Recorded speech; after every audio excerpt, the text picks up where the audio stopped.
જુઓ, અહીં કોઈ શ્લોકનું સીધું ઉચ્ચારણ કર્યા વગર જો આપણે આજના આ અભ્યાસનો મુખ્ય ઉદ્દેશ્ય સમજીએ ને, તો તે એ છે કે જીવનની અમૂલ્ય ક્ષણોને વ્યર્થ કેમ ન ગુમાવવી. હા, એટલે આજના આ આધુનિક યુગના ઘોંઘાટ વચ્ચે પણ ઉચ્ચ હેતુમાં કેવી રીતે સ્થિર રહેવું એ સમજવાનું છે.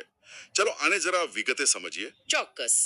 જુઓ, આપણે પેલા બેંક એકાઉન્ટનું ઉદાહરણ લઈએ. પેલું કે રોજ કોઈ આપણા એકાઉન્ટમાંથી પૈસા કાઢી રહ્યો હોય એવું ને. હા, એક્ઝેક્ટલી. વિચારો કે ભગવાને આપણને જે આયુષ્ય કે સમય આપ્યો છે ને, તે જ આપણી સાચી મૂડી છે. બરાબર છે. અમે જો આપણે આ સમયને નકામા કાર્યોમાં વેડફીએ, તો તે એક રીતે ભગવાનના સમયની ચોરી કરવા બરાબર છે. ઓહો, સમયની ચોરી, આ તો બહુ મોટો શબ્દ વાપર્યો. હા, કારણ કે સમયનો સાચો ઉપયોગ એ માત્ર ઘડિયાળના કાંટા સાથે દોડવું નથી, પોતાના અહંકારને ઓગાળીને સેવામાં જોડાવું છે.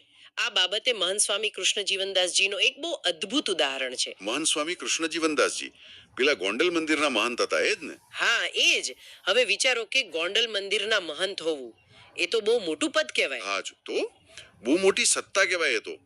હું તો એવું જ વિચારતો હતો કે આવા પદ પર હોય એટલે સેવા તો લોકો જ કરતા હોય.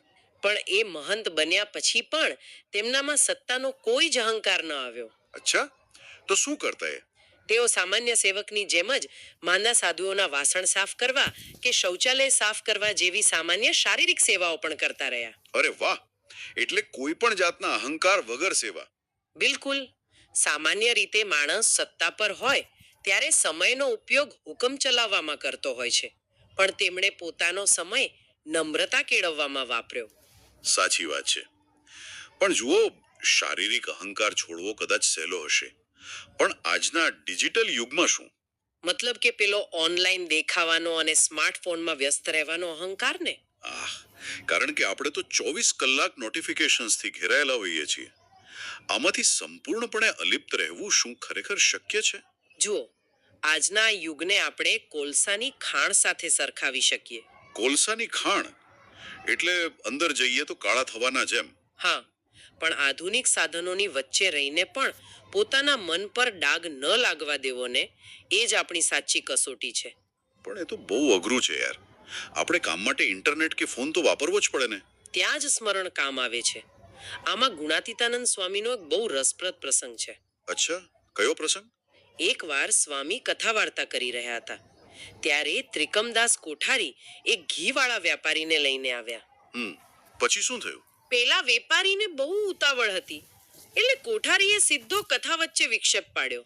ઓહ, એટલે સીધી દખલગીરી કરી. હા, પણ સ્વામીએ તેમને તરત રોકી દીધા અને પોતાની કથા ચાલુ રાખી. અરે વાહ, એટલે આજના સમયમાં જાણે કોઈ અગત્યની મીટિંગ વચ્ચે ફોન રણકે અને આપણે એને ઇગ્નોર કરીએ, એના જેવું જ ને. એકદમ બરાબર પકડ્યું. આ પ્રસંગ દર્શાવે છે કે દુનિયાવી વ્યવહારો અને માયા કેવી રીતે આપણા આંતરિક ભજનમાં અંતરાય ઊભો કરે છે. એટલે ગમે તેવો મોટો વ્યવહાર હોય, પણ ભગવાનના સ્મરણ કરતા મોટો નથી. પણ તો સામાન્ય માણસે શું કરવું? આખો દિવસ બધું જ છોડી દેવું? ના ના, એવું બધું છોડીને હિમાલય જવાની કોઈ જરૂર નથી. રોજના સામાન્ય કામ કરતી વખતે પણ ધ્યાન રાખી શકાય. એટલે ચાલતા ફરતા કે જમતા સમયે સ્મરણ કરવું એમ? હા, કાં તો તમે 24 કલાકમાંથી રોજનો માત્ર 1 કલાક ધ્યાન માટે ફાળવો, અથવા તો કામ કરતી વખતે સ્મરણની ટેવ પાડો. એ બહુ અક્ષીર ઉપાય છે. આ તો બહુ પ્રેક્ટિકલ વાત કરી. પણ આમાં કોઈ અડચણ ખરી? હા છે ને, 3 બહુ મોટા શત્રુઓ છે જેનાથી સાવધાન રહેવું પડે. એ કયા 3 શત્રુઓ છે? પહેલો શત્રુ છે ગ્રામ્ય વાર્તા, એટલે કે ગપશપ અથવા પારકી પંચાયત. અરે પણ ગપશપ તો લોકોનો સૌથી ફેવરેટ ટાઈમ પાસ છે. હા, પણ બીજો શત્રુ છે વખાણ સાંભળવાની ભૂખ, અને ત્રીજો છે મોબાઈલનું વ્યસન. પણ આ ગપશપ આટલો મોટો શત્રુ કેવી રીતે હોઈ શકે? કારણ કે ગપશપ માત્ર સમય નથી બગાડતી, એ આપણા મનની રેમ. એટલે કે મેમરી પૂરેપૂરી ભરી દે છે. બરાબર. અચ્છા, એટલે પેલી નકામી ફાઇલોથી સ્ટોરેજ ફૂલ થઈ જાય એવું? હા, જ્યારે મન પારકી નિંદાથી ભરેલું હોય ને, ત્યારે એમાં સારા વિચારો માટે કોઈ સ્પેસ જ નથી બચતી. વખાણ સાંભળવાની ભૂખ પણ આપણને લોકો શું કહેશે એમાં ઝટકાવી રાખે છે. સાચી વાત છે. તો આમાંથી બહાર કેવી રીતે આવવું? આ બધા દુર્ગુણોથી બચવાનો રસ્તો છે સત્સંગ. સમૂહમાં સારા લોકો સાથે રહેવાથી આપણે આસાનીથી બચી શકીએ છીએ.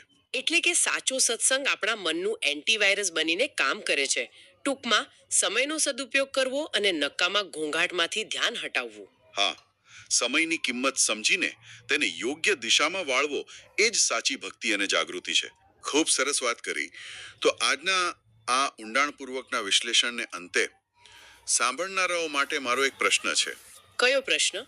જો આપણે આપણા રોજના સ્ક્રીન ટાઈમ અને વિચારોનું ઓડિટ કરીએ ને, તો તેમાંથી કેટલી ક્ષણો ખરેખર આપણા આંતરિક કલ્યાણ માટે વપરાય છે?